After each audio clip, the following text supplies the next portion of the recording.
Meant for an adult audience, LoveLine may contain sexually oriented content. Listener discretion is advised. LoveLine with Adam Carolla and Dr. Drew. Well, that's almost right. This is Dr. Drew. That should be Adam Carolla, but I guess he's not here. Yes, it's LoveLine. The phone number here is 1-800-LOVE-191. Please give us some calls. And I will try to slip through as many calls as I possibly can before Mr. Carolla gets here. The fact is, Chris is just totally cracking up. You think this is funny? It's great. It's great. That's cool. right. It is great because you guys will actually get a chance to talk, and I will get a chance to talk as well. The fact is that Mr. Carolla went off for his 40th birthday to Italy with Mr. Kimmel and that whole crew, and he cut it rather close, and Ann had warned him that he might not be able to make it back in time for the show, and he called us from the air a few minutes ago. So unacceptable. Unacceptable. I trust that the Carolla that does arrive will be appropriately humble, Adam Carolla, but I shan't get my hopes up because after all, come on, let's be serious here. But anyway, it has been a nice vacation for Mr. Carolla. Those that have been listening all week, I was working with Stryker, and now this is even more freeing. It's just you guys and me, and we'll take a whole bunch of calls. So let's go right to it. This is Rebecca, 18. Rebecca. Hello? Yes, you. Go right ahead. Hi. I'm here. I'll tell you what. Unacceptable. I'm not as irritable as Carolla is. I can handle a little phone problem, but get to a place where unacceptable. We at least can hear you. This is Dora, 13. Hello? Hey, Dora. Hey, what's up? You tell me. I love you, Dr. Drew. You are so kind. What's going on? Well, my parents are, really strict. Yeah. And, my mom, she says, I'm going to be a virgin until I'm married, and I'm not going to leave the house until I'm married, and I wanted It's not a bad plan, by the way, but go ahead. Well, yeah. It may not be your plan, anyway. I wanted to go to this college, this really good college, but... Where do you want to go? It's Lindenwood University. Out there? Mm-hmm. Okay. And, well, actually, I had wanted to go out to California to go to college, but of course, she's not going to let me because that meant I would have to live on campus. And she's Christian. She's really, really crazy. And, I can't kiss any guys until I'm married and all this stuff. And she's going to want me to get married really young. And it's really freaking me out because I don't want to get married young and everything. Did she get married young? What? Did she get married young? No, she didn't. But she was a crazy hippie. Oh, really? How interesting. She went from hippie to religious zealot. Well, yeah. It sounds like she's struggling with her own issues. Dora, in spite of whatever criticism you want to levy at your mom, you sound pretty good, right? No. You're doing okay? I guess. I mean, I was sexually abused twice when I was younger, and... I take it all back. Are you acting out as a result of that, you think? No, I don't know. I've only had one boyfriend before. Well, you're 13. It'd be about right. I know. Right? But all my friends are oh my God, you've only had one boyfriend. What's your problem and all that? Well, here's the deal, Dora. You need to kind of slow down. Because you were sexually abused, because you have a mom that's sort of intrusive, let's call her, or at least controlling, it's going to be a tendency for you to be attracted to guys that are abusive or unavailable and these sorts of things. And the need for arousal and the need for a lot of excitement is going to be something that's going to be highly enticing for you. And that's what your mom is trying to fight against, and it's going to be actually good for you if she can contain it for a few years. At least wait until, let's say, you're 16 to start going to town, okay? Just kind of hang on for a few years. And after 16, make plans to go away to college and just do so. That's what you want to do. That's fine. Does that sound okay? Yeah, I guess. All right, no easy answer, but your mom has your best interest at heart. She sounds like she's overdoing it in a way that's actually kind of traumatizing, it sounds like. But, kind of hang on for a few years, all right? Okay, thank you. Right, take care now. This is Bob, 23. Bob. Hey, how you doing, Adam? I'm sorry, Drew. Drew, what's up? Adam, let's see. He should be descending through about 3,000 right now. So hey, that's totally fine. This question probably is better suited for you anyway. What's up? I'm 23. I live in Chicago. I have a pretty bad gambling problem. Yeah. Well, it's not bad. I mean, I win a lot. That's how actually I'm supporting me and my family. I have a 5-year-old daughter. I've gone through school, and my wife is currently going through school. Well, she's not my wife. My fiance, I apologize. I'm just so used to calling her my wife. She's going through school now, and we live in a town about an hour and a half outside of Chicago. It's a college town. Her parents are very supportive with the kid. You in DeKalb or something? Oh, very good. Yeah, DeKalb. Yeah, we're in Northern. I figured that was an hour and a half out of Chicago. All right. Yeah, very good. Yeah, that's where we're at. And? She's originally from Naperville. I'm a little closer to the city. My parents are. Really what the problem is stemming from is in order to like support my lifestyle, I have to go, like my family, I have to go about an hour into the city almost every night to, play some cards. And, I make my hourly rate's about $2.25 an hour when I play cards. Yeah. So, I can't get a job right now, especially with my majors to, support my family like that. And, she just doesn't get it. She just doesn't get it, and she's having a lot of issues with that. And, I see my kid. I spend a lot of time with my kid. But she's having a lot of problems with me being gone every night. She thinks and I don't know what to tell her anymore. Are you playing? What kind of game are you playing? I'm a poker player. This is. Yeah, poker has become almost institutionalized as a legitimate, not even just a sport, but a profession. Yeah, I've been playing a long time. I've been playing since I was almost a kid, and I've never seen it like this before. TV's done so much for it. Well, I had played in one of those crazy gambling. I thought I was going to go there and represent Gamblers Anonymous, and I realized that this has been sort of a highly structured profession for some people now. It really is no longer a gamble. People are respecting it as a sport and as a game skill. And so it doesn't sound like you are you an alcoholic? No, I hardly drink. You never did. So you're really this is your game. This is your skill. You're getting paid for your skill, and it has some exactly. chance. It's just me. It's hard to. It's hard to justify it as a job. I don't try to tell my parents I played too much, but they kind of wonder where my money's coming from. In fact, I got audited twice in the last couple of years. Wow. And I've started declaring all my winnings now. So. By the way, DeKalb, I know if Adam would just to sort of channel Adam's presence, the home of barbed wire. The first thing that what you do is when you get to college, take you to the Museum of Barbed Wire, and then point out that Cindy Crawford came from that town. Yeah, I was going to say that's what you just saw my bit there. Yeah, I was going to tell you that. And as Adam would point out also, and she got the hell out of there as fast as she could. So I'm trying, man. She's going to school here now, and another thing she's pulling with me too is I got out of school in 6 semesters. Yeah. I tried doing everything I could to get out because I knew I had my daughter and I had to take care of her as quick as I could and get a real job. Although, I started my own company. So what? You're fine, right? You're fine. I'm okay. It's just I just need to know what I can do. Do you really see what I'm doing as a problem? I don't. Okay. She just has a problem that I'm not there every night with her. I spend as much time I can with my daughter. Yeah, that's a problem of any job. In fact, although addiction is defined as consequences, there really has to be a connection between the actual act and the consequence, not just the lack of availability, because many other things could keep you outside the house as well. And I just don't see, and there's a progressive nature to addiction. This is a very highly controlled situation. I personally have never seen true gambling addiction without other forms of addiction sort of percolating along with it. So I don't think this is really a problem there. Rebecca, are you back? Yes. All right, much better. Hi, sorry. Okay, my boyfriend and I, are you there? I'm here. All ears. My boyfriend and I, when we first got together, it was kind of just an attraction. I don't want to say that all we did was have sex, but nearly all you did. You actually spoke on a couple of. Had sex a lot. Occasionally, you spoke to one another. Exactly. Yeah. All right.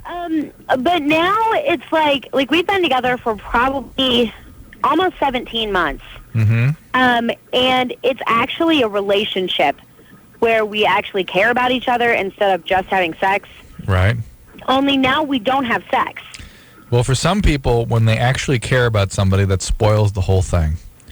They're only able to have sexual when they feel that the person is either not available or somehow sort of bad, because they identify the sexual part of themselves as being sort of negative or bad or dirty.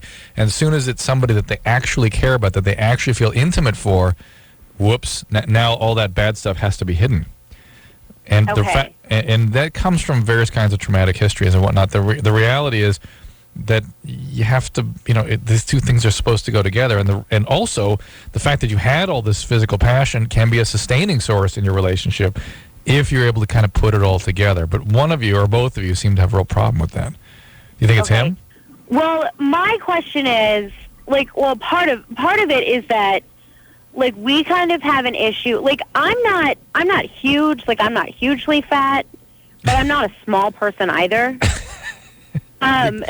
So define that for me. You're not medically ill. You're so obese. I'm kind of chunky. I'm just average. Well, give me the numbers. I don't know. I'm maybe 5'5", maybe 165, 170.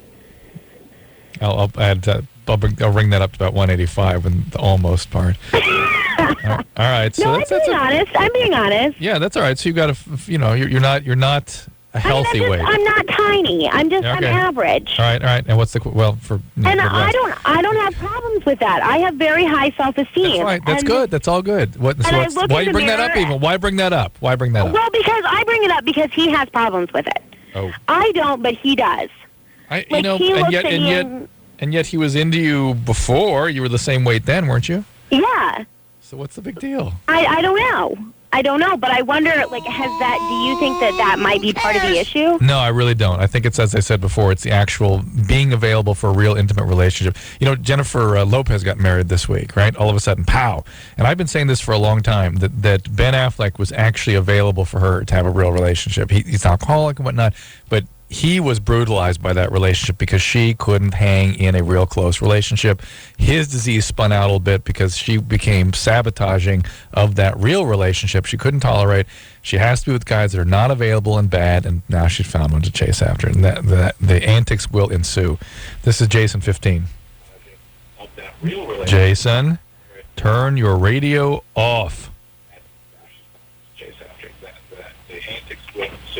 I can't hear him. You cut him off? Okay.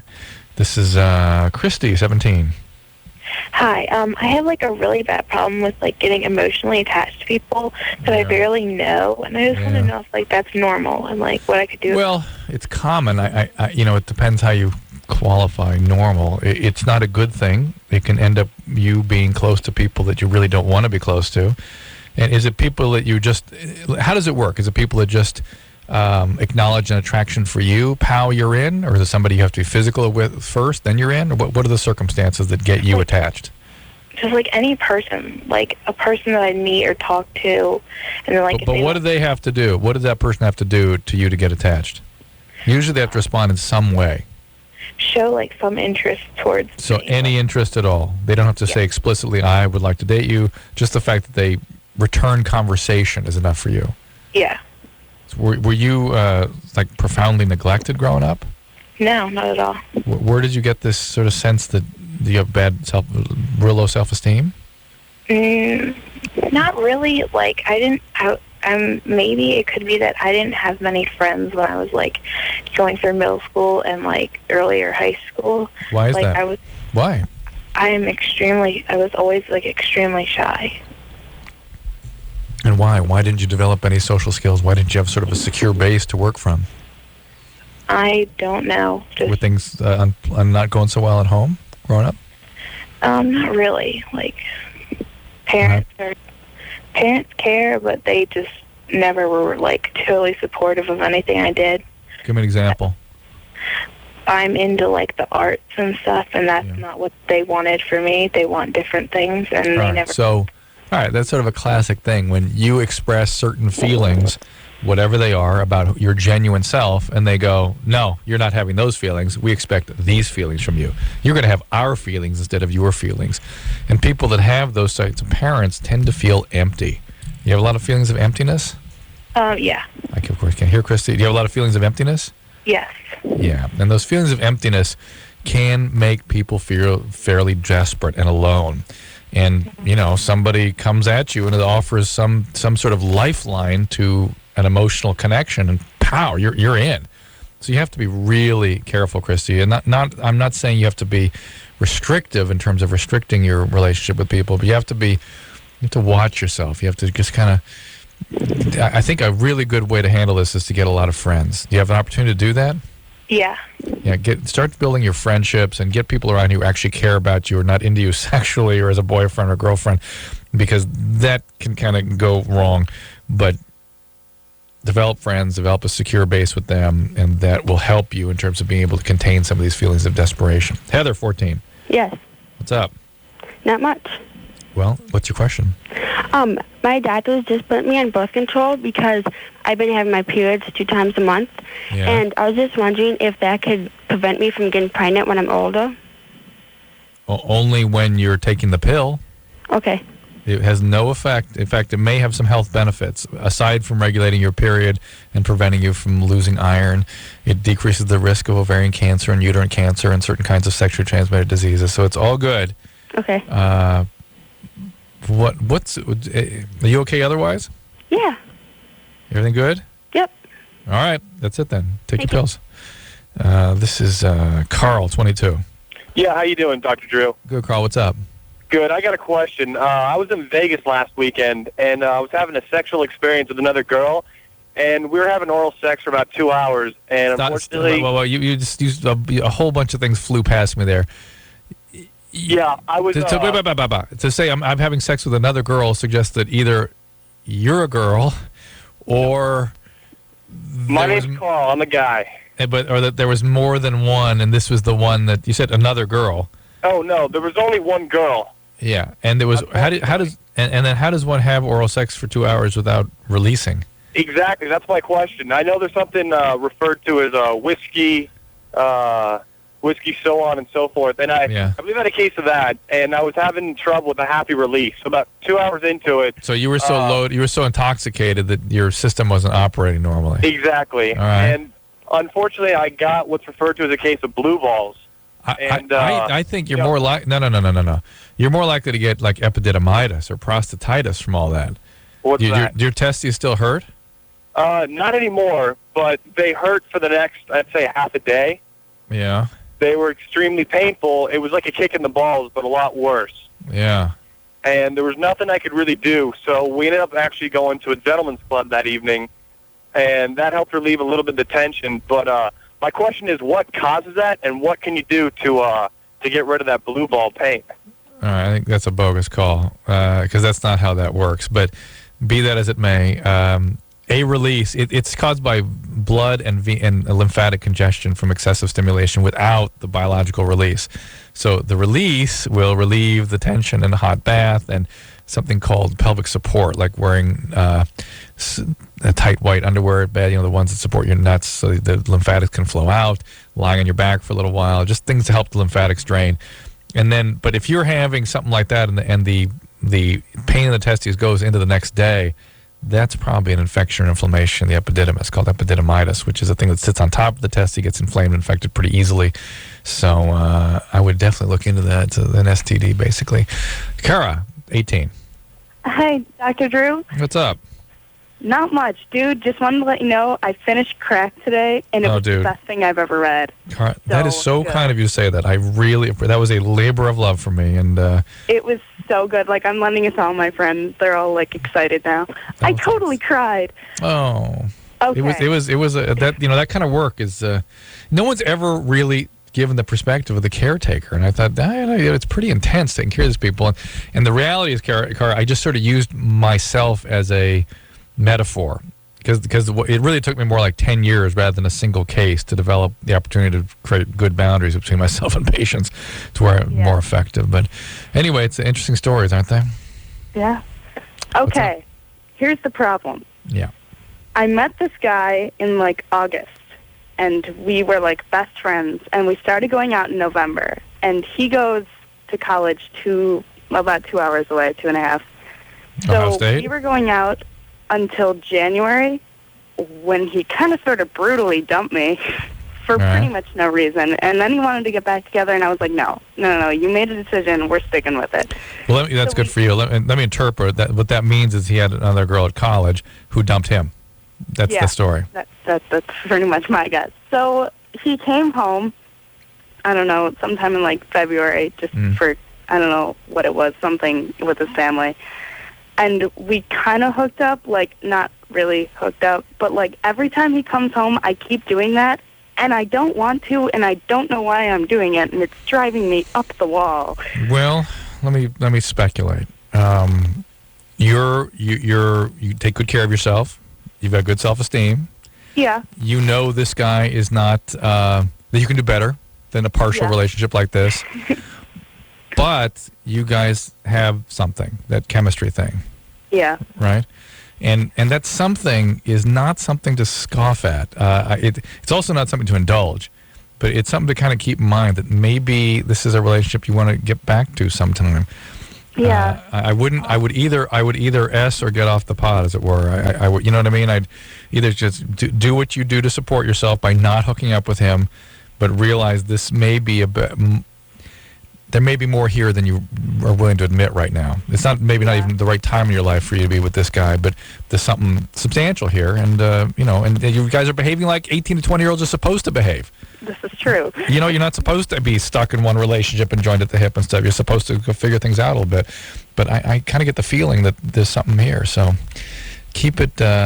Just keep thinking about the possibility, but try to maintain your boundaries in the meantime. Okay? Okay. Does that make sense? Very much. It makes sense, doesn't it? Yes. It kind of fits. All right. And tell him to, treat you at least, whether or not he gets back involved with you or not, just to treat you more the way you deserve. All right? Yes. Okay. All right. Bye-bye. Bye. All right. It is LoveLine. The number here is 1-800-LOVE-191. As you see, when I'm unencumbered by our comedic sidekick friend, we can get through a lot of calls. And yeah, I know. And they're good. And we get to learn some things and talk to some people and actually hear what our listeners are thinking about. And I promise I won't be abusive, which is something I can't promise. I was, however, looking to hear from Chief Running Water. Is that what his name is? Yeah.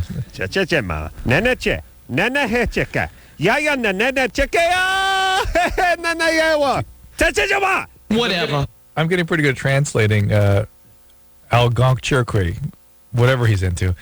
And I don't know if he's going to be here. He was in the air until a few moments ago, and hopefully he will be here before the show is over. He's been in Italy, as I mentioned, and he... Whatever. You're right. Exactly. Let's get back to more calls after this. Hello, this is your radio. LoveLine will be right back. Every hour, 2 Americans under the age of 25 are infected with HIV. Protect yourself. Call toll-free 1-866-344-KNOW.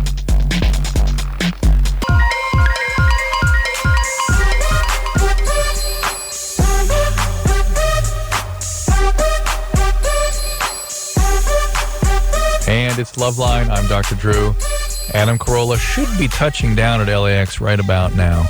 And that means he'll be listening in on his drive over and launch into an abusive tirade about the time he walks through the door. So I'll be prepared for that. But in the meantime, let's take some calls. We'll take as many as we can before the show grinds to a halt when Adam arrives.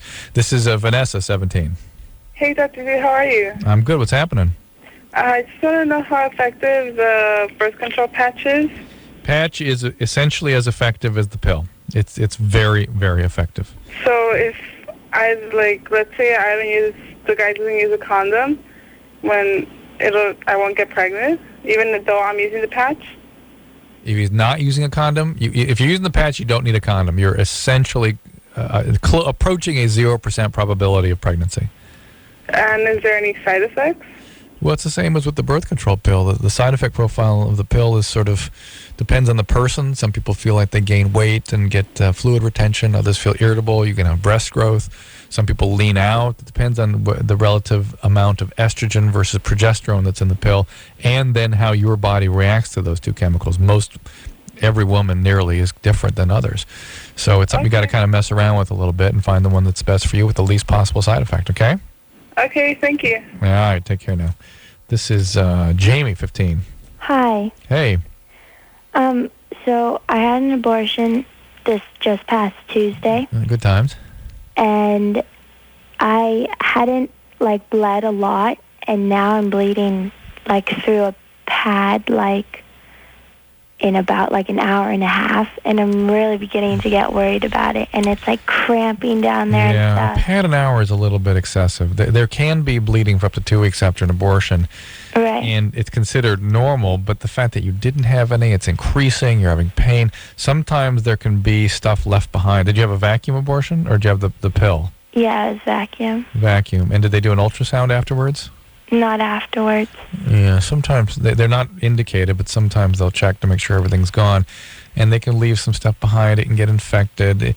It's a pretty rare complication, but if this bleeding goes on until tomorrow, it sounds like you ought to get back in or go to an emergency room. I have a checkup in 2 weeks because I did it at Planned Parenthood because I did it without my mom and stuff. Yeah, I think that's too long. You got to really check it out tomorrow if you're still bleeding this heavily. What could I do, like, right now to, like, help it out? Because it's, like, it's uncomfortable. Like, is there anything I can do with, like, stuff at home to, like cool it down a little bit, I guess?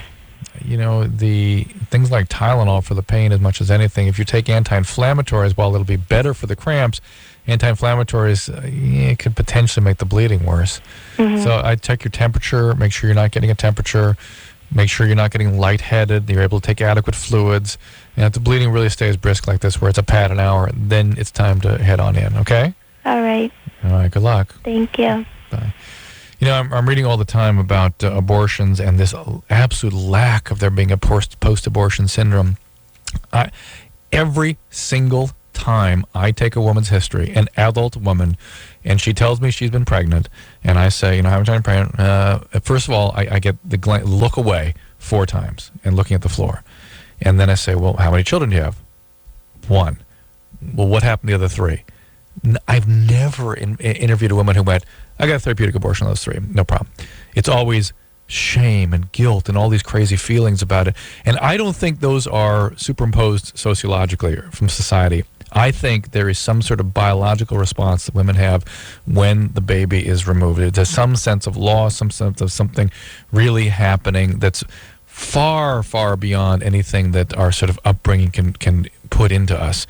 And the fact that this is being ignored as something that really impacts women, not to say that abortion should be, the accessibility should be changed because of that, but women should be prepared for this, that they carry this forward, and maybe not with a bona fide depressive syndrome, but with a feeling about themselves as a woman for decades and maybe their whole life.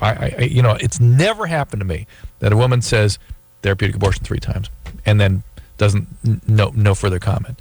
Never happened. Maggie, 19. Hi, Dr. Drew. How are you? I'm good. What's up? Okay. Well, I've been doing heroin for about 3 months. Fabulous. And my mom and dad kicked me out of the house, and they also took me off of their insurance plan.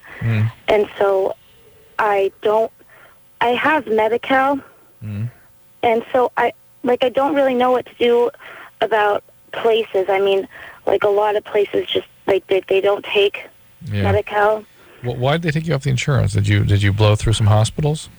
No, like, I don't know. My mom just wanted me to become more independent. They took me off of their insurance before the heroin even started. Why? And, what? Why? I don't know. My mom wanted me to become more independent and learn about life more. I don't know. My parents are, and I mean, I guess maybe it was becoming too expensive for them, or I don't know. It's funny, the classic thing that parents do is that they I'm not saying this is necessarily your parents, but things that parents often do is they foster dependency. They do things to keep you dependent, and at the point at which you're really ready to do some work and get better, that's when they pull the plug and make it impossible for you to do the work by taking away your resources, or, you know, so badly pulling the rug out from under you that you can't get going. Yeah. So it sounds like you are still wanting to get well, though, right? Yeah. You should check out county-funded beds. I'll recommend. I know you live here in Southern California. I see from the screen. I would check out Cry Help and Impact. Okay. And also a place at Pasadena called Casa de las Amigas. Okay. And another one I'm thinking of, Pasadena Recovery Center. Right. These are all places that have various kinds of county funding and things that you have to wait a while for, but they can definitely eventually get you in. Wow. Okay, Geneva, 20. Yeah. Yeah. Okay, my boyfriend broke up with me about a week ago, and I guess he's seeing some other girl. And we've done this a few times to where he's pretty much held us together, and we've gotten back together. And this time, he was leaving to go see this girl, and I gave him a hug, and I told him, you know, you held us together last time, so it's my turn this time, and I didn't let go. And he ended up, like, beating me up while I was holding on to him.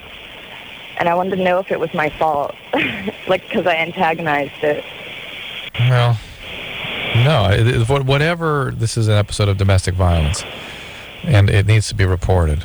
Okay? Yeah, no, I reported it. We're going to court. Like, we have a baby and stuff. Yeah, this is that. This needs to be handled with the system and social services. I mean, he told me to let go, but I didn't. And were you hurting him in some way? In terms of I was just holding on to him. Like, I locked my arms so that he couldn't get me off of him. And for how long did you hold him? Oh, it was probably about 3 minutes straight. So it wasn't like it was 3 hours and you were kidnapping him. No. Yeah, it sounds like a pretty awful situation. But Geneva, I bet sometimes you kind of distort how you report things generally. Yeah. Yeah. Is that true? I don't know. What do you mean? That you have trouble sort of. It seems like when you report how things happen, magically it seems that other people perceive the events differently. I guess, sound accurate? Yeah. So it'd be interesting to hear sort of his version of the story, and maybe he felt threatened in some way, and it still doesn't justify him beating you up. That's wild. But here we go. This is Anna, 15. Oh, hi. Hey. I am obsessed with death and violence, and I'm really worried that it's maybe reaching a dangerous point. Yeah. What do you mean? Well, that's all I really think about, and I'm obsessed with serial killers, and I've actually started correspondence with one, if you can believe that. He was this guy who, ate corpses and and I think it's the coolest thing ever, and I'm really scared. I'm obsessed with cannibalism, and I think Nazis are the coolest thing, although I'm not racist, and I'm really worried. I don't know if I should get into a hospital, or I'm really, I don't know what to do. Are you a trauma survivor yourself? My mom beat me before she disowned me, and I stopped contact with her. Yeah, it sounds like you want to get some help with this. This is symptom of something. Something is definitely going on with you. And do you think you have manic depression, bipolarity, something like that? I don't think so. I'm taking Lexapro right now for depression. Yeah. But I'm pretty much a stable person other than that, if you can believe it. I don't. And I'm not going down this path with you because everyone who's obsessed with serial killers has got major psychiatric problems. I've talked to a lot of people that get particularly women, get involved with this. They get preoccupied with it, and I don't fully understand it, what it is, why women do this. And I'm not talking about the ones that idolize the guys that are in jail and try to marry them. I'm talking about people that just read all the novels or the stories about serial killers and stuff. There's a lot of women out there that do that. It's more than that. No, for you, I understand. That's why I'm going down the path of there being something really going on here. You're obsessed to the point where things that are truly horrendous sound super appealing to you. Yeah, extremely. Yeah. I'm afraid that. I'm really afraid I might do it when I get older, and I don't know if I should. If it's to the point where. Because I was talking to my friend just recently. She's my best friend, and I said, "Aren't Nazis great?" And she said, "No." And I'm like, "What? Aren't what great?" Nazis.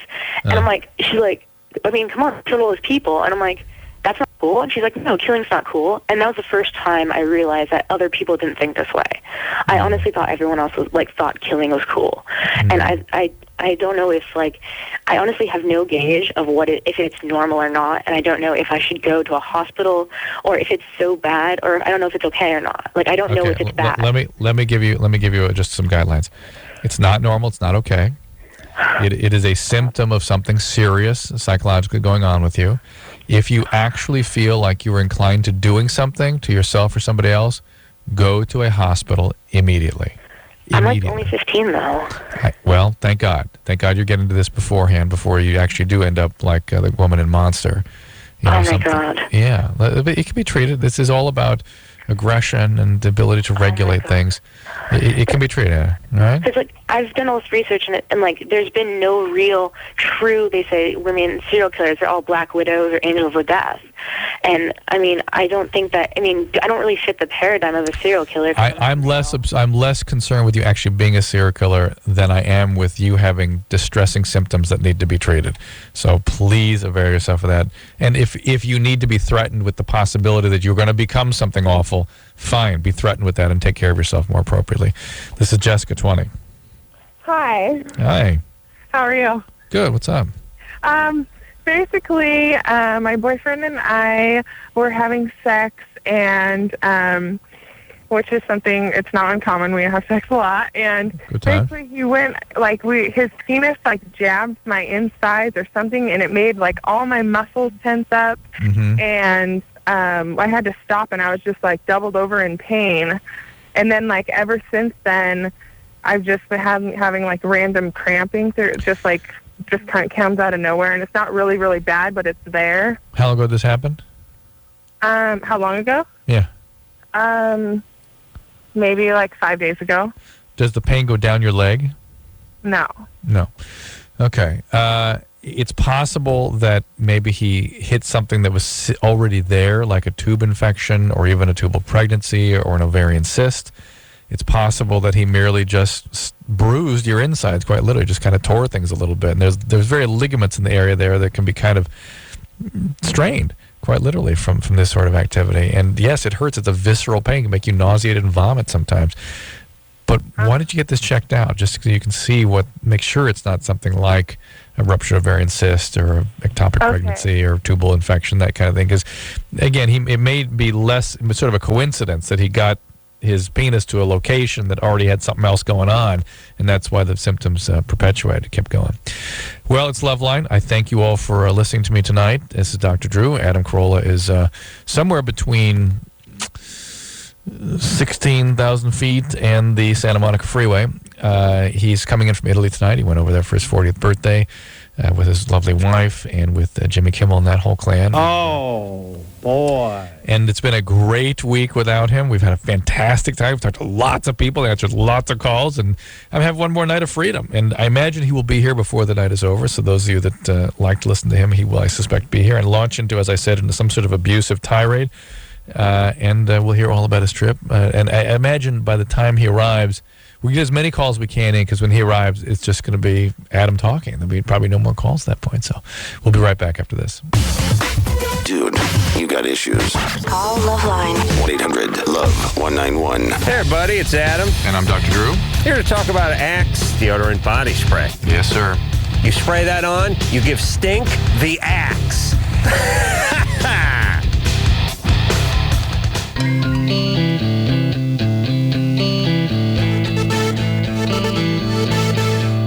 Hey, it's LoveLine. I'm Dr. Drew. Adam is somewhere, maybe en route. We hope so, kind of. Going through customs. Is he really? Yes. He called you? Yeah, he called Dr. Brian. How long ago? Just now. Oh, there's no way he's going to make this show. Of course Which is wonderful. This is great. Call Stryker. Tell what? How dare you? Why do we need Stryker? Aren't we doing fine?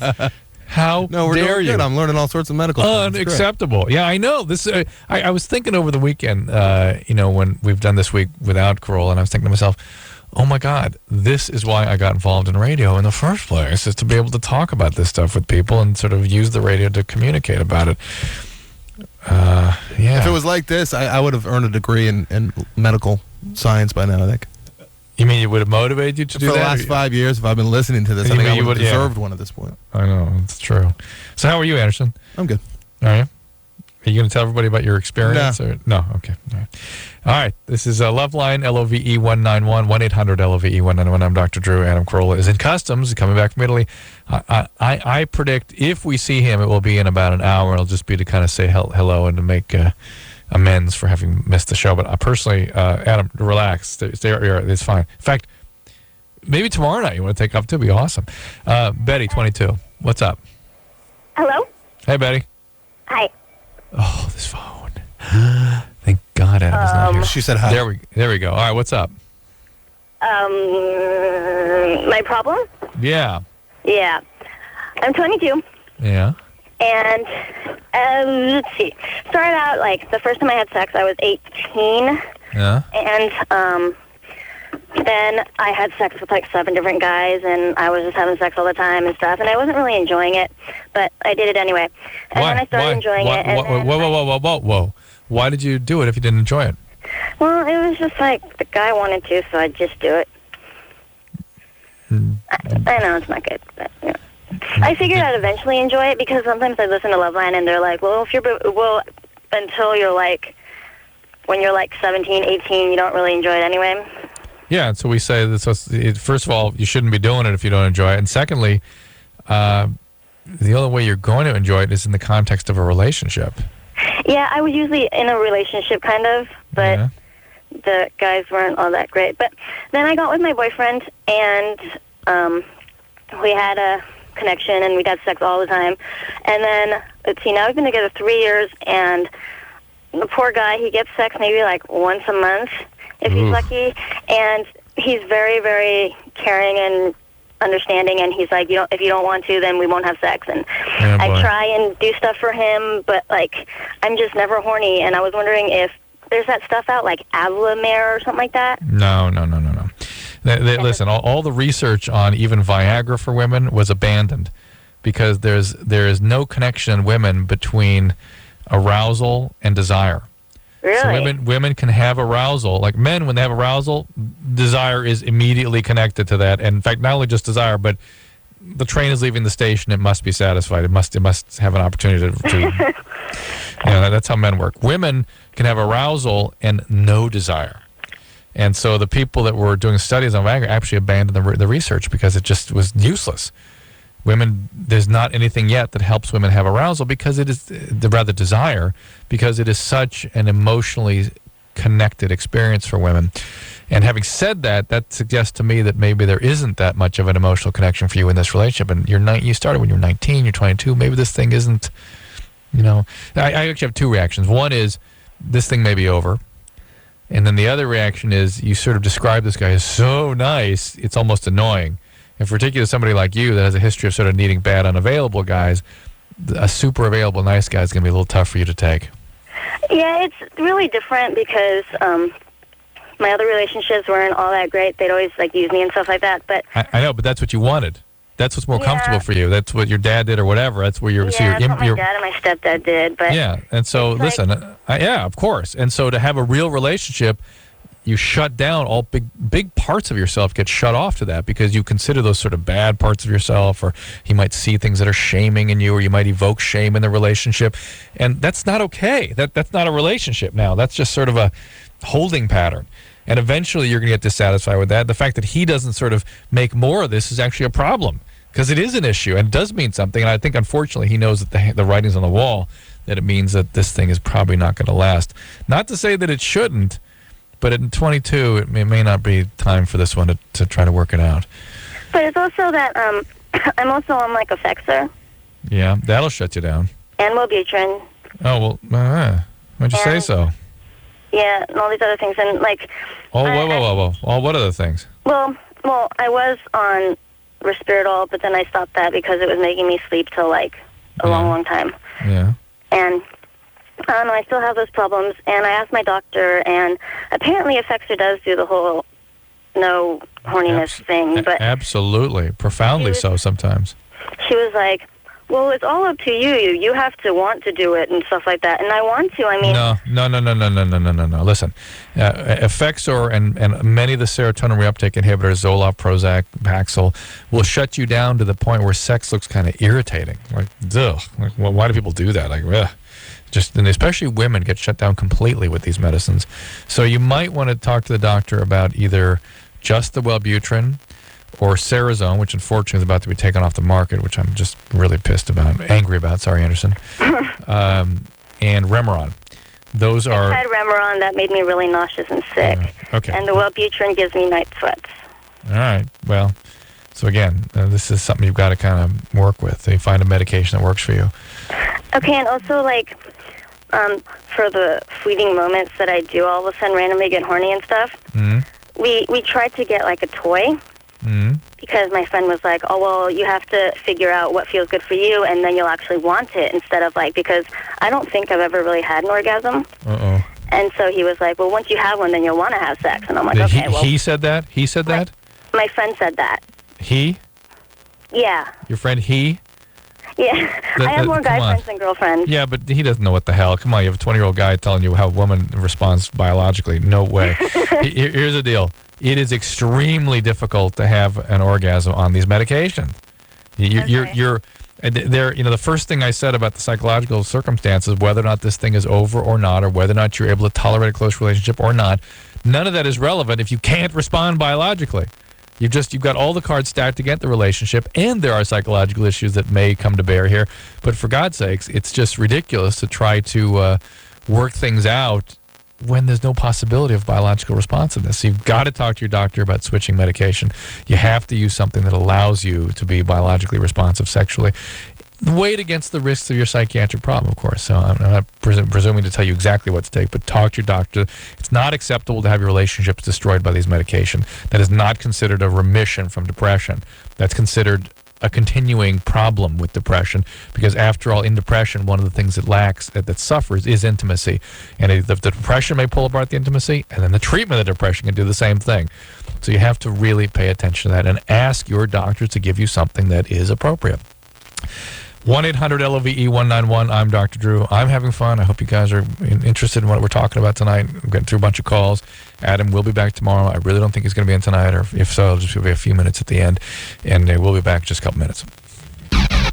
All right, guys, here's the deal. Dateline. You're looking to hook up, sick of wasting time with the wrong person? Dateline. One call's all you need to make. Call the Dateline. 877-889-DATE. Call the Dateline. Oh, yeah! Everybody now!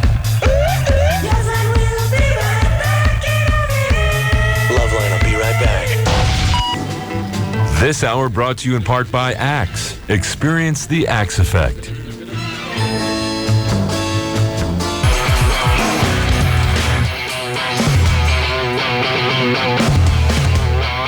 Yeah, it is LoveLine. 1-800-LOVE-191. I'm Dr. Drew. Adam Carolla may be stopping by tonight. I hear he's stuck in customs, having just gotten off a plane in Alitalia or some God knows what. And we, in the meantime, those of you who are listening and calling, we will just get some work done here. So let's get right to it. This is Robert, 24. What's up? Hey, Drew. You're doing a great job tonight, buddy. Thank you. Really appreciate everything you've done. You've been in my life for about 10 years now. I really appreciate it. You're gay. I hope. Oh, yeah. Thanks, Anderson. Yeah, Anderson, we've been carrying on this illicit love affair, Robert and I, from New York. Anyway, basically, I'm just probably someone you deal with a lot. You're typical, just 24-year-old alcoholic, blah, blah, blah. I basically just drink throughout the day. But for me, it just doesn't seem to catch up with me. My career is going great. Life's going You haven't had consequences yet. Yeah, and I don't understand that, because I know people who do what I do for 6 months and their life is over. Yeah. For me, my life just continues, and I mean, I literally couldn't go in for treatment right now because it would ruin my career. I mean, everything is going so well for me, and I don't understand what I have that others don't have.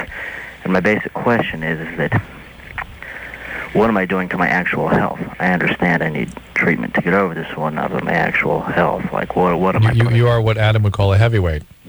Oh, yeah, I mean... You can tolerate all this. Exactly, yeah. And I wish I could say that by you doing this at such a heavy clip for a long period of time, you're necessarily going to be more at risk for medical problems. That's not necessarily the true. For instance, women are, say, a 5 times greater risk of getting cirrhosis than men. So a woman drinking modestly at a relatively short period of time is much more likely to get cirrhosis than a man. For you, liver disease is obviously one of the consequences. The other thing we worry about is the neurobiological consequences. Alcohol is one of the unusual drugs of abuse in that it is a direct toxin to essentially every tissue in the body, but particularly brain. It can put you at risk for cancers of the mouth, throat, colon, prostate. So it has health consequences. Do you smoke also, cigarettes? Yeah, I smoke about a pack a day. Yeah, so smokers who drink heavily are particularly at risk for the mouth and throat and esophageal cancers. And there you go. You know, it will get you. It's not as though you're going to be able to skate on without any consequence. There will be some price to be paid for this. How big a price? I can't say. Will it shorten your life? I can't say. Will it eventually be something that has consequences that you cannot contain? Guaranteed. When? I don't know if it's going to be tomorrow or 10 years from now. But you seem to understand that, so at least you're alert to doing something about it when you're motivated to do so. I'm just wondering if I can pull it off. Well, you can pull it off for a while. It's a disease. It will pull you off eventually. It will pull you right off the road, and you'll see. You'll see. Drew, thank you very much. You've been truly great in my life. Thank you. All right. Well, good luck. Just when the time comes, please. It's very simple. Very simple to get over alcoholism. Just go to a meeting, take a sponsor, follow directions. That's all you got to do. Got a note up here from Anderson that we should try Cyber Adam. What do you think, Anderson? A little Cyber Adam? Or is that from Brian? That's from Dickhead over here, yeah. So you don't think we should? Well, it would make me work, but I'm down. All right, this is a good call for a Cyber Adam right here. Jocelyn, 18. Yes. Me and my boyfriend, whenever we have anal sex, I tend to queef a lot. He's a big boy. Yes. Excuse me? No. Queefing from the vagina? There could not be a worse time for this phone to blank out than right there. With No, that that's question. her. She's blanking. Oh. Hello? The air comes from the vagina? Mm-hmm. Good times. So you're having anal sex and air comes out the vagina? Yes. So probably that's from you constricting the muscles of the abdominal wall and pushing air out, right? Hey, it takes all kinds. Does indeed. Jocelyn. Mm-hmm. Are you hearing me? Do we have a connection problem here? I think we do. You're cutting out a little bit. What are you going to do? Yeah, what are you going to do? The fact is, what am I going to do? Yeah, fine. You make noises when you can maybe you're having intercourse, vaginal intercourse before the anal, and that's how the air gets in there. Or maybe you need to relax the muscles of the abdominal wall so you don't push air out. You bitch! Indeed, Mike 20. Hey, Dr. Drew. Hey, Mike. What's going on? What's going on, man? You guys are awesome. Lately I've been having some flashbacks. Said I haven't done that in about 5 years. Usually when I get nervous, I just buckle down and I feel like I have to urinate really bad. Wait, you've said like 3 different things I can't understand. How many times? It's a bad connection. You haven't done acid in 5 years? Yeah, it's been a while since sophomore year in high school. And how many times do you do acid? 4 times. And what are the flashbacks you're having? Like, I have to urinate. Like, I felt like when I first did it, I had a bad trip where I thought I pissed my pants. Somehow, for you, a flashback is the urge to urinate? Yeah, like, I would, like, get so nervous. Like, my feet will get wet. Typical. I don't know if I'm just nervous. Like, when people around me at work. Yeah, I'm kind of nervous right now, so it's fine. LSD flashbacks are essentially, by definition, visual hallucinations. Okay. Okay? So you're not having flashbacks, you're having some sort of panic attack. Okay, is that what it is then? Yeah. It actually happened on Friday. And it happened a couple times last month, too. Where you feel real panicky, right? Yeah, where I get really scared. I just can't sit down. I have to walk around.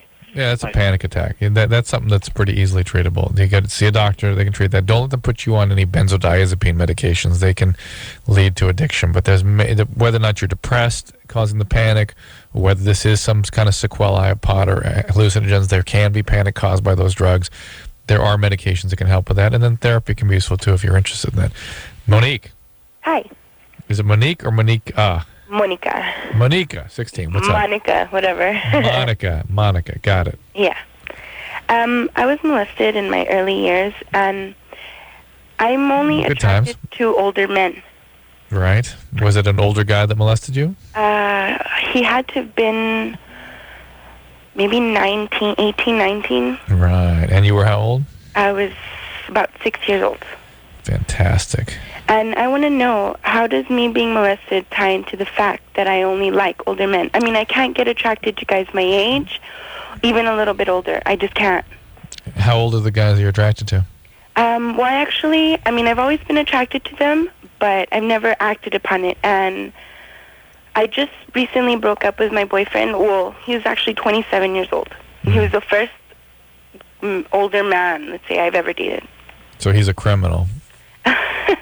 Well, he didn't know. That's the thing, is that I look very mature and I act very mature. He's a what did he do when he found out you were 16? We haven't spoken since. Since he found out you were 16? Yeah. Oh, well, I'm going to take it back. Maybe he's not as bad as I think he is. No, he's not. All right. Well, the interesting thing will be to see if you are still attracted to guys in their late teens and 20s when you're, say, 40. Whether or not the preoccupation is with the age of the kind of person that molested you, or is it just the distance from the age distance from where you were at 6 that you find attractive?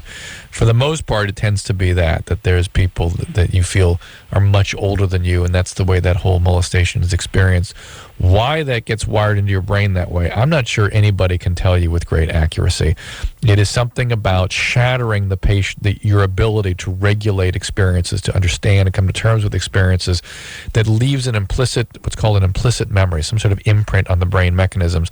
Some people call these things love maps. Some people call, there's many different ways these are conceptualized, but this has not been completely worked out neurobiologically. The fact, though, is simply that those experiences that shatter your ability to sort of understand and cope with an experience leave a remnant behind that becomes a source of attraction.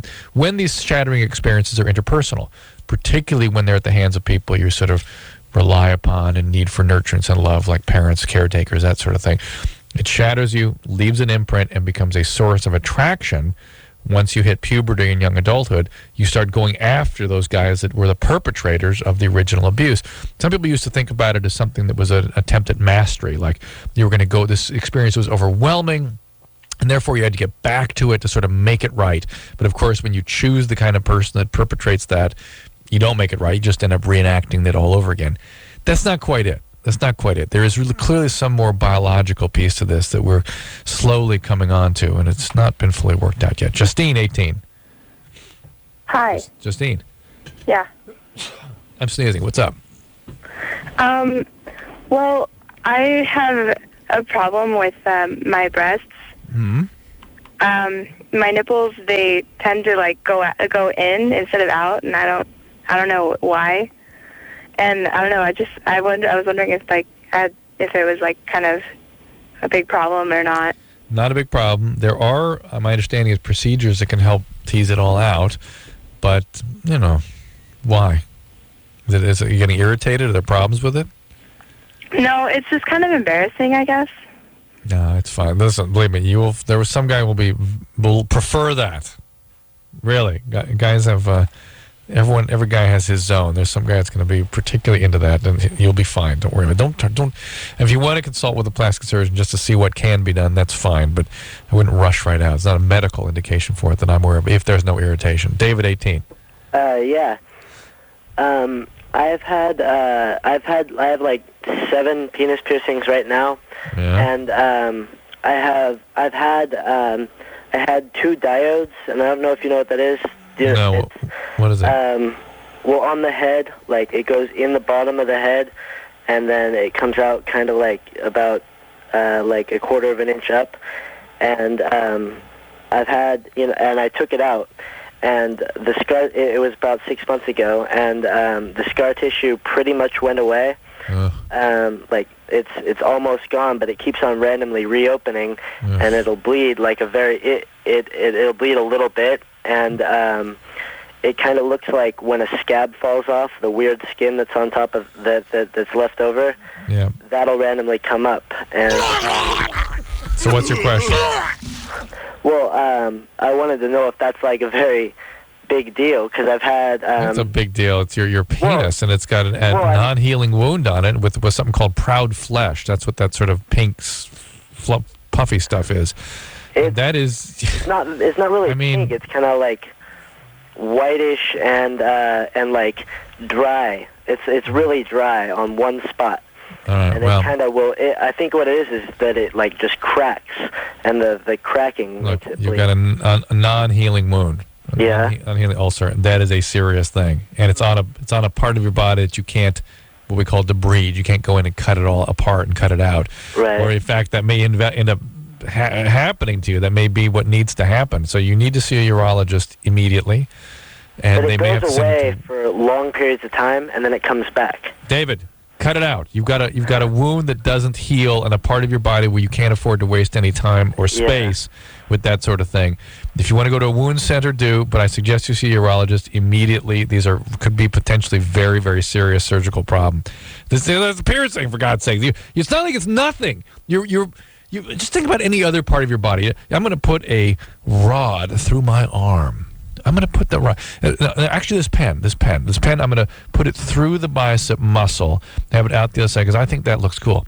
Now, should some bacteria get in there and erode the muscle, we're biological beings. We're not pin cushions. Come on. Steve, 24, what's up?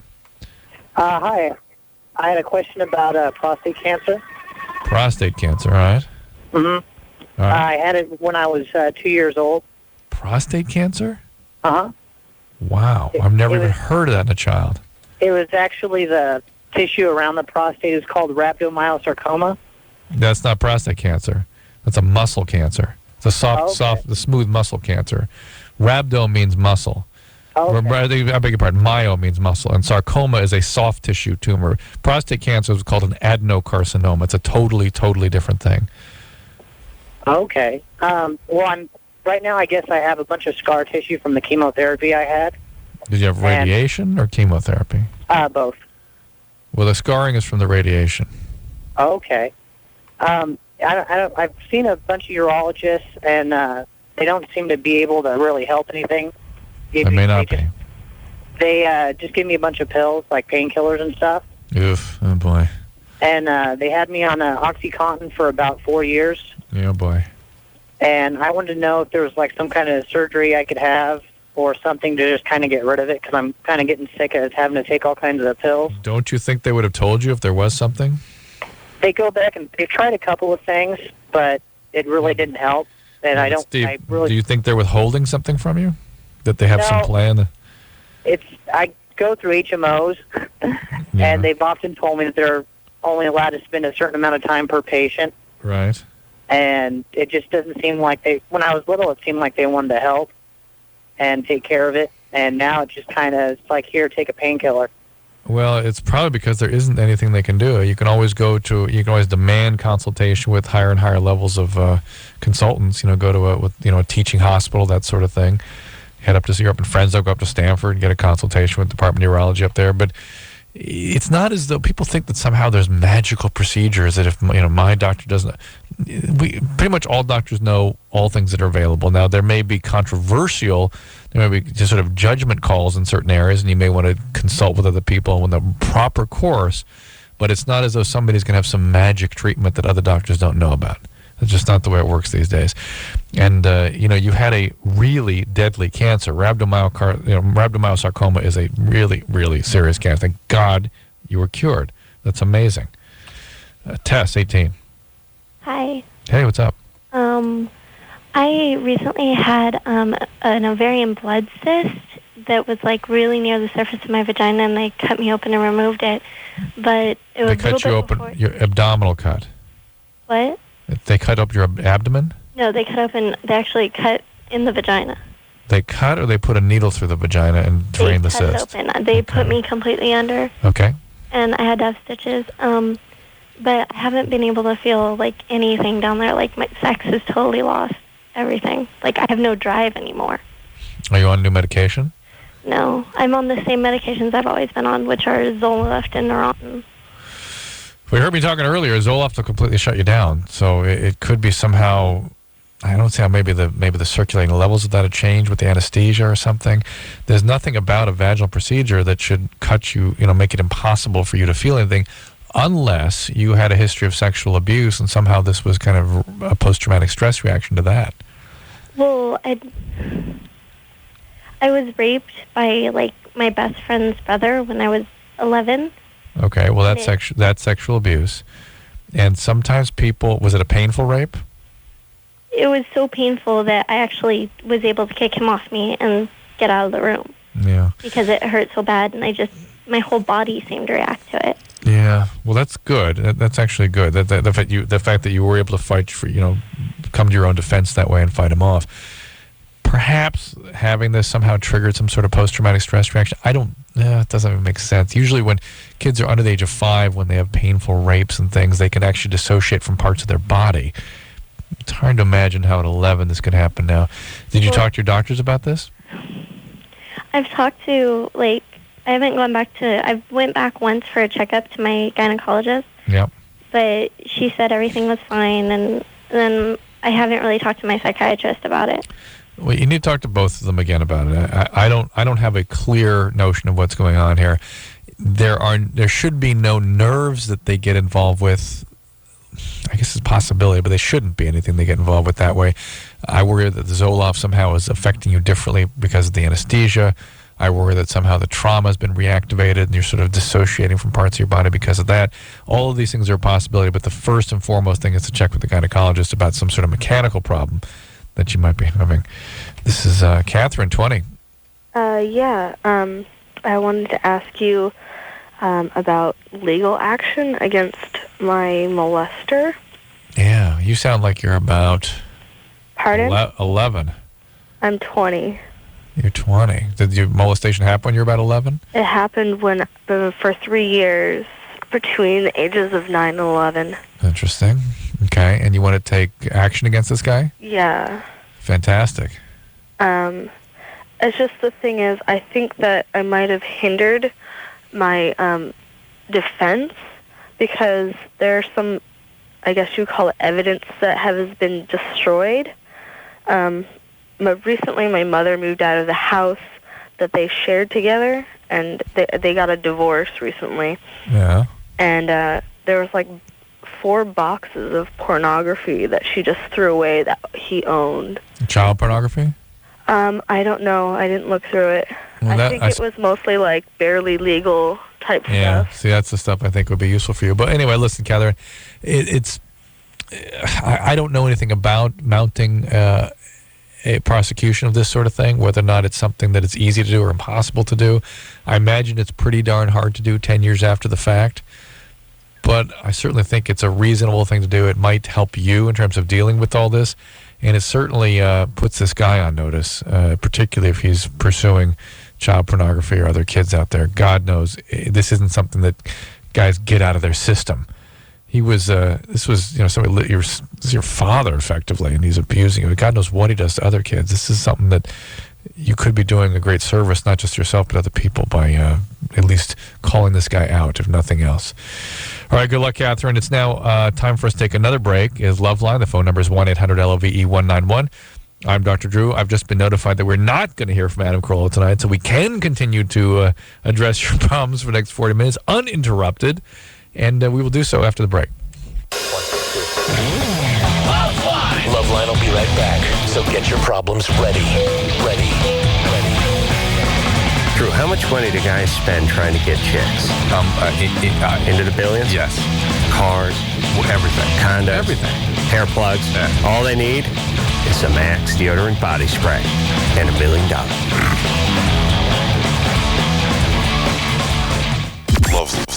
LoveLine with Adam Carolla and Dr. Drew on 105 Alternative, San Francisco.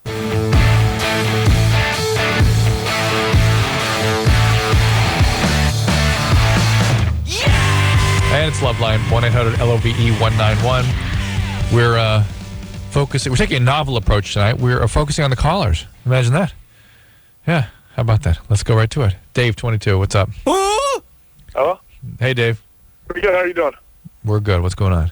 I'm just curious. Me and my girlfriend, she only lost her virginity about 9 months ago, and from me. And since then, actually before then, it was really easy, to make her orgasm, especially multiple times. And hold on. Before what? Excuse me? Before she lost her virginity. So you were doing that with oral sex, or what were you doing? Yeah, oral and just contact without intercourse. Okay, all right. And so since then, since after that, and since she's lost her virginity, sometimes it's a little bit more difficult to get her to orgasm and to get her to come. Yeah. And so I'm wondering, I'm wondering if there's something that is just desensitized. Is that possible to get kind of a nullifying of the sensitivity there? Not that I'm aware of. No. Okay. And is there any difference between ejaculatory fluid and what I've heard is called as squirting? No, that's the same thing. And sometimes that's urine. There's obviously a difference between urine and ejaculation, but yeah, some women squirt every time they orgasm. Some do occasionally, and some do never. And we've kind of interviewed a group of women here that had this talent, and we found out that for most women, they had difficulty telling when they were having the kind of orgasm that would make them ejaculate. It wasn't as though it was necessarily more intense, though some did say it was more intense. And was it anything to do with a clitoral or a vaginal orgasm? No, they couldn't say anything like that. No, it seemed the way they're describing it was more in the sort of vaginal realm. But it's all the same. It's all the same fluid. It's all. Yeah. What's going on? Why all this interest? What's the problem? Well, we were just curious because I mean sometimes when after she ejaculates it smells similar to urine, and sometimes it's more of like a watery, like liquid type of fluid. So maybe that is urine. We didn't know if it was urine or maybe she does all of them. Maybe she does orgasms with and without urine, with and without glandular fluid, ejaculate. It's good times. It's all good. Relax. It's all just make sure you're just paying attention to what her needs are and just keep her happy. She'll be fine. It's all good. Jasmine, 16. What's going on? Okay, I've had sex with my boyfriend about 4 times, and I've never bled. You sound like you're 7. More Jell-O, please. Yes, indeed. Why? What happened to you? Nothing. Oh, come on. I promise. More Jell-O, please. Yeah. Nothing happened. I'm serious. I promise.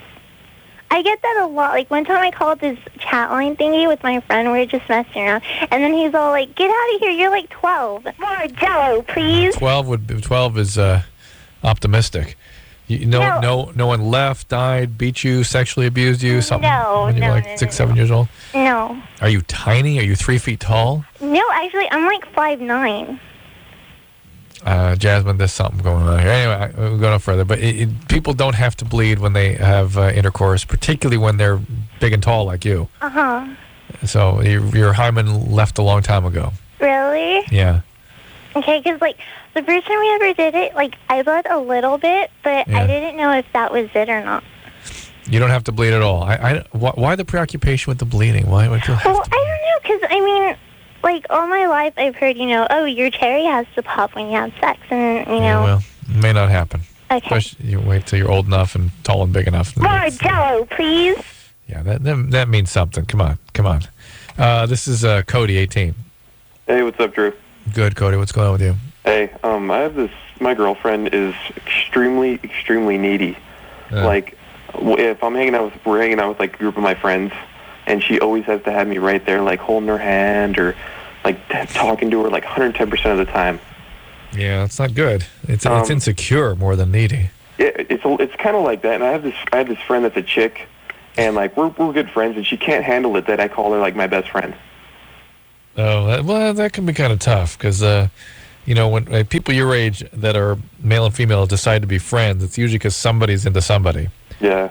Was your friend into you, or were you into her? We went when my sophomore year of high school, which is 3 years ago. Yeah. Or 2 years ago, rather. We kind of like saw each other. It wasn't it was just like a little sophomore crush. It wasn't who was it that sort of stopped it? It was her. Yeah, so you were kind of into her, and your girlfriend could kind of sense that. So it's kind of listen, for somebody that's already insecure, knowing that you're friends with a girl that you were into, if that girl just gives you a green light at some point, it's got to freak out your girlfriend. Yeah. What else she doing? Give me other examples. Will she not let you hang out with friends? Will she not let you be out of her sight? It's the whole friend thing. She's cool with. Sometimes she has a hard time like letting me go. Like, I want you to come over here. You can't. You don't do that or whatever. And some like when we have sex, it's like she always wants to do it now, like all the time, and it's certain. It's like it's bugging. It's like there's points in time where I don't even want to because she just wants to all the time. Maybe this relationship doesn't kind of work out with you guys. It's not kind of fitting. I think I just needed to hear that because I was a little bit confused. Yeah, it doesn't sound like it's making you happy. Not at the moment, no, not at all. Yeah, it doesn't sound like it's making her happy because she can kind of feel you pulling away, and she's fighting to bring it all back in. And that's exactly. Feeling desperate. Yes. I think out of fairness to both of you, it's not healthy for her to sit in this relationship just pining for you and striving to keep it together. That's not good for her. Now, be careful. When you break this off, it's going to be difficult. It's going to really be kind of shattering for her. Not to say that you're responsible for her feelings. Yeah. But she sounds like somebody that's going to have a real tough time when the breakup occurs. And she kind of needs to deal with this stuff and be alone for a while. It's like all or nothing. Like, we can either have a relationship or she'll probably hate my guts. Well, yeah, I'm sure. Is she the kind of person that has to go from relationship to relationship to relationship? No, I'm like her first boyfriend. Well, maybe that's it. Yeah. That might, that probably has something to do with it. Yeah, but it's not working. So. Yeah, I just don't want to be like, I don't want to be mean, you know. How old is she? I know. No, listen, it's very unusual for people that want to hurt somebody in a breakup. But the fact is, you're not doing somebody a favor by letting them hang out in a relationship that's not really working. It doesn't really fit for you, and that's not really good for her either, because she needs to develop a sense of herself, some esteem, and go out and get somebody that really does, in fact, care about her. Not that you don't care, but somebody who really, really loves her, and that's not you right now. Angela, 23. Hi. Hey, what's up? So much. I wanted to thank you and Adam. I know he's not here, both for your sort of insightful and valuable both comedy and therapy. I think it's really great, and it's provided a lot of years of entertainment for me personally. So. Oh, great. Well, my pleasure. Our pleasure. I'll answer on behalf of Adam. Can we hear from me? Wait. We can't cyber Adam ring in sometimes here. So maybe my question will provide entertainment to someone out there as well. But what's up? Maybe it's nutty or neurotic or irrational and totally in my head. But I feel as though, and I've sort of been trying to keep a record of this, every other month my period is like really, really painful. But then like the next, it'll be painful, and the next time it'll be like, nothing, it's totally fine. What are you going to do? I don't feel anything. I mean, is that normal? Is it weird? Does it signify anything? Or am I just totally, obsessive about it? You don't sound like an obsessive person. Are they heavier when they hurt? No, it's about the same, but it just really, really hurts. Does it hurt on one side more than the other? Not that I've noticed, no. Hey, it takes all kinds. And is it both sides when it does hurt? It's sort of like in the middle, like a knot, like sort of, what do I want to say? Just a tightening of my stomach. You're Mormon? Not my stomach, my uterus. Yeah, I'm not going to answer that question because I've listened to the show too many times. Oh my God, the first person not to answer that question. Angela. Unacceptable. I don't know. Unacceptable. She's a genius and she's a clairvoyant. She's tuned to this show. The midline is usually the uterus, so that's why you make the big and that's in fact where a lot of the cramping does come from, is the sloughing and the inflammation of the uterine lining and wall. Why you would get it? It doesn't mean one of my ovaries is freaking out. Well, it makes me wonder whether you're having certain cycles where you're not ovulating, perhaps, and somehow that's affecting how you experience how your biology operates in the months when you're not. It's kind of weird that it would alternate like that. I'm not a gynecologist, so don't have a ton of experience with anovulatory cycles. That's why I make the big bucks. That's the one thing that occurs to me, is whether you're not ovulating. If you aren't, so what? It's not a big deal. Right. I mean, that's fine with me. I mean, I'm not planning on... Yeah, again, you don't sound like somebody who would sort of fantasize facts. It's just one of those things. You're having painful periods every other month. Doesn't necessarily mean anything, actually. Philip, 24. Yeah. What's going on? Hey, not much, Drew. I'm a long-time listener and a big fan, and it's really great that you're taking everyone's calls tonight. Whatever. I'm recovering from an eating disorder, actually. Wow. And I wondered how that might impact my relationship with, with girls, actually. But the fact that you had an eating disorder, or what? Well, maybe the mental contributors behind it. How might that impact the relationship? Which are what for you? How do they? I don't know. I think it's some sort of a compulsiveness, controlling personality. Yeah. And that may have been kind of the trigger for it, because I tend to be very particular about things. And are people successful in relationships with that? Well, you've been treated, so you must be more flexible and more available and regulating by other means than an eating disorder right now, right? Yeah, except that I don't know at what point I'll actually have gotten over this. I mean, how do you know when you've gotten over it? Well, you've never really get over it. It's considered a chronic condition, but you can certainly improve a lot and be in remission for long, long periods of time, and maybe, eternally in remission. I see. The question then becomes, though, what are those things that are coming to bear that produce these deficiencies that drive you towards these compulsions, and has that all been treated properly? Are you a trauma survivor? No, not to any extent that it would have impacted me in my young years. Nice specific trauma. Did something happen recently? No, it was in my later teen years, there was some, I did get picked on a lot when I was out in high school, because I tend to be obviously was very small, and I got picked on a lot, and in one case in particular, it was quite disturbing. So You were small because of the eating disorder? I don't know. I mean, I'm small frame anyway. Oh. Yeah, Philip, I can't, just because you were anorectic, I can't say anything globally about your relationships.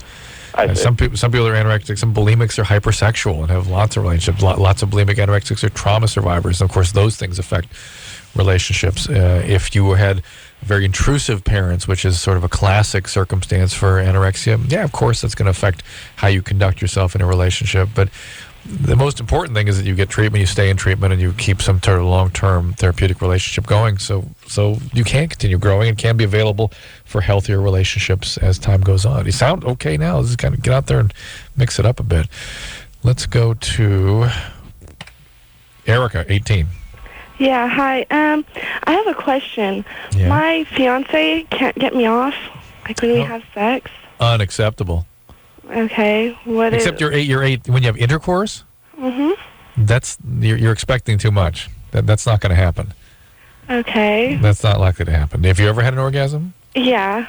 And how do you do that? And how do I do that? Yeah. How has that happened in the past? Not very many guys have been able to get me off.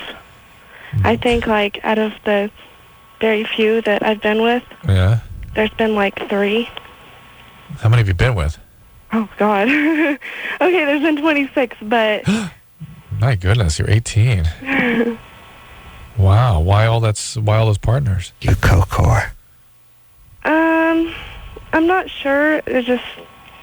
I don't know. I went through my stage, like, right after I lost my virginity, and then the first guy that gave me an orgasm, I just kind of went a little nuts, I guess.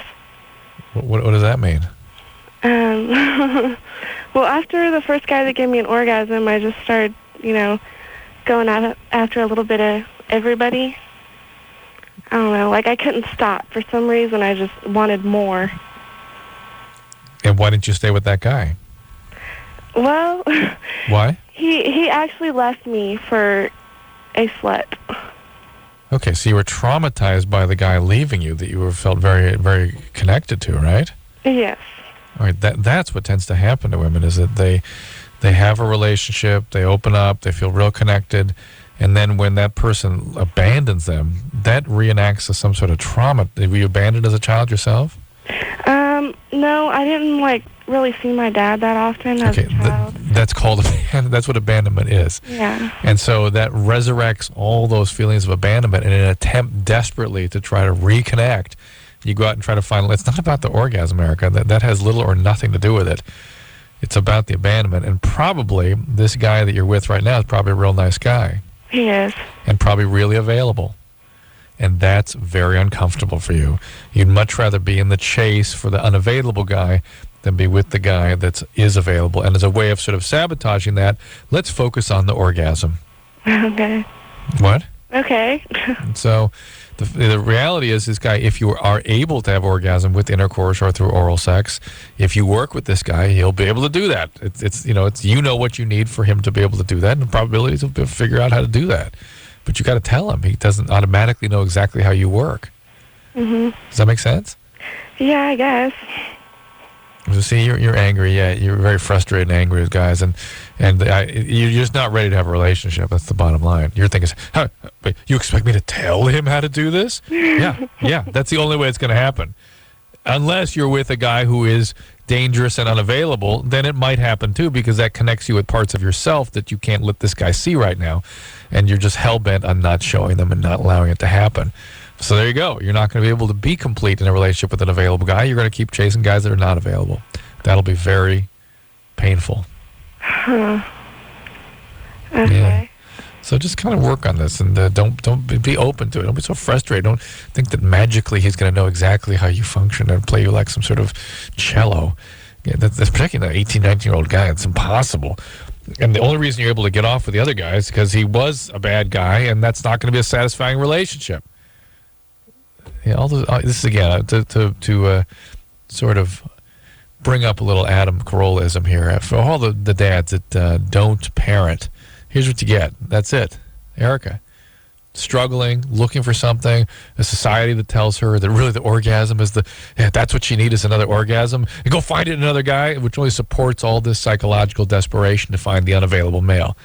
Really? That's what you guys want? You fathers that abandon your kids and think other things are more important than spending time with your kids? That's what you want? That's what you get. All right, it's LoveLine, 1-800-LOVE-191. We'll be back right after this. 1-800-LOVE-191. We'll be right back.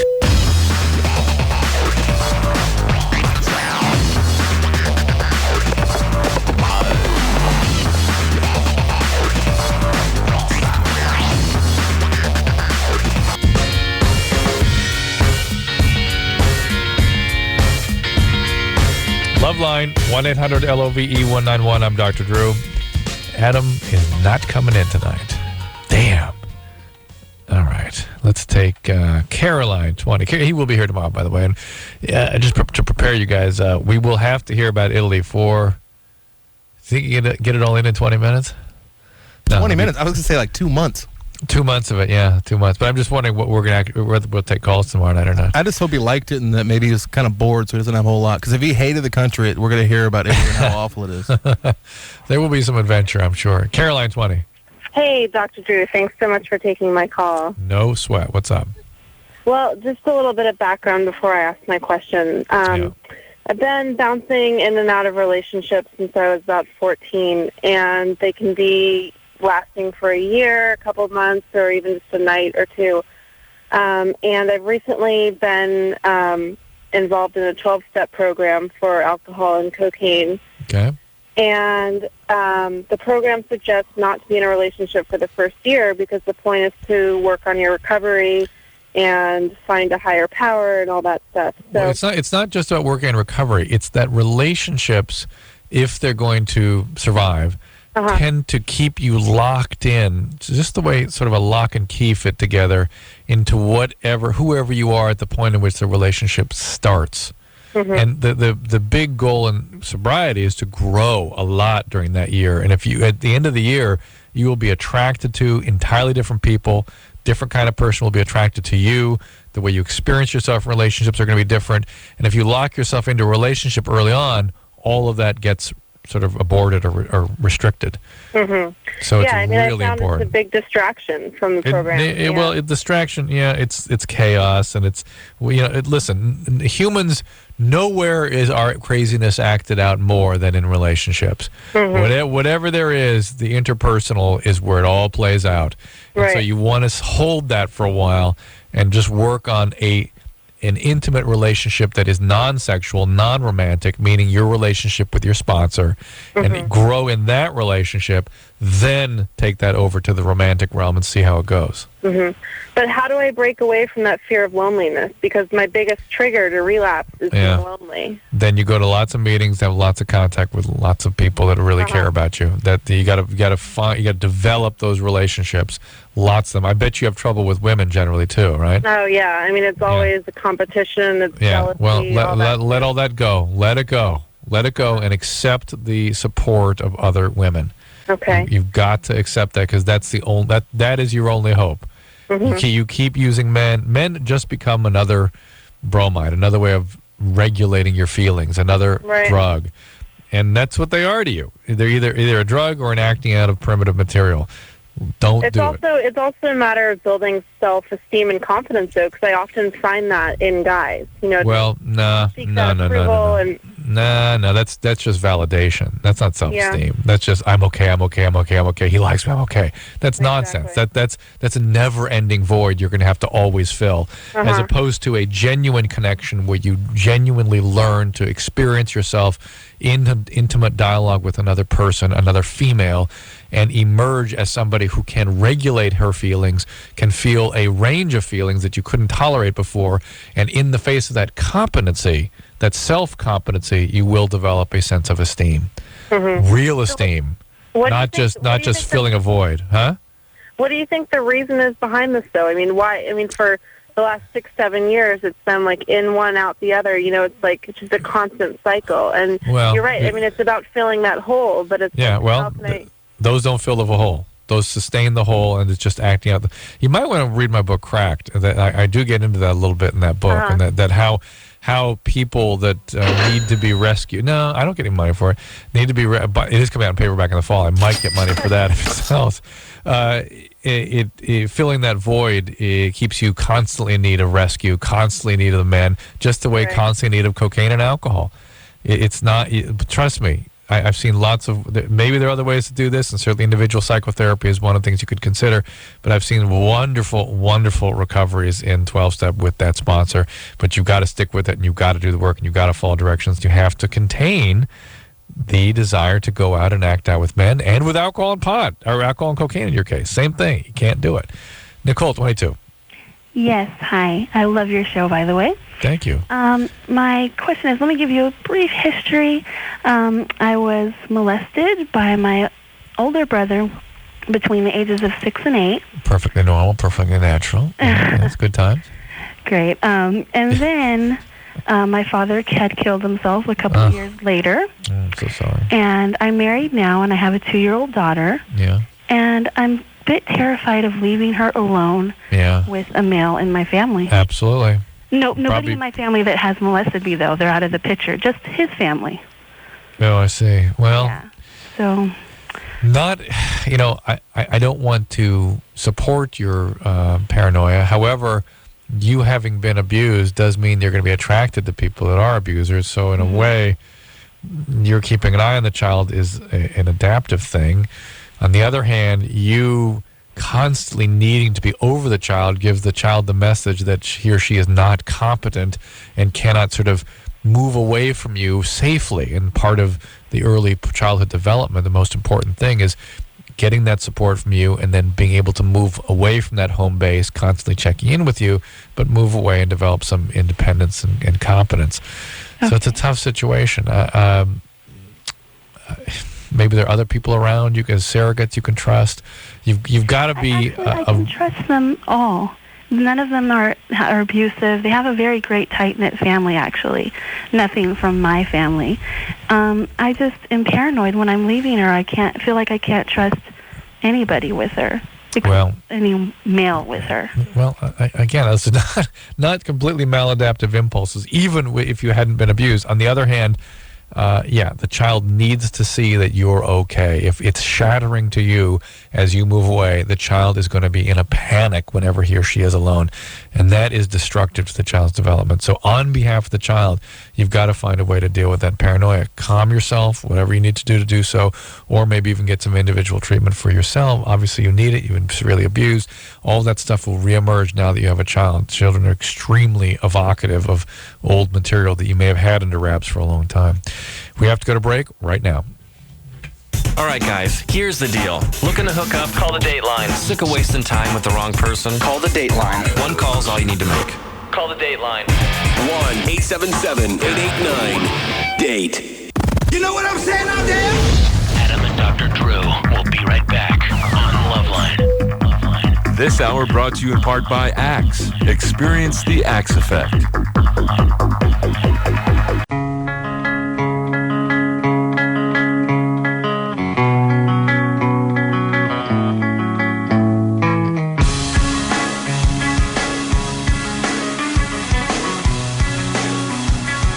Well, that'll about do it. Thank you for listening tonight. Thank you for participating and calling in. I think we got a little bit of work done for a change. I mean, not for a change, but what am I going to say? Adam will be back tomorrow night. We will hear about his illustrious trip to Italy for his 40th birthday, and I'm sure there'll be plenty to be discussed. And we'll hear. I'm anxious to hear from Thunderbolt, or whatever that Indian's name is. I'm getting so good at translating him. I think that's very interesting to talk. Let him, the shaman, give us some words of wisdom. So, this is Dr. Drew on behalf of Adam Carolla, who will be in tomorrow night, saying mahalo. Adam is not coming in tonight. Damn. This has been LoveLine. The opinions expressed on this show are not necessarily those of the staff, management, sponsors, or this station. The producer for LoveLine is Ann Ingold. LoveLine is a presentation of Westwood One Entertainment.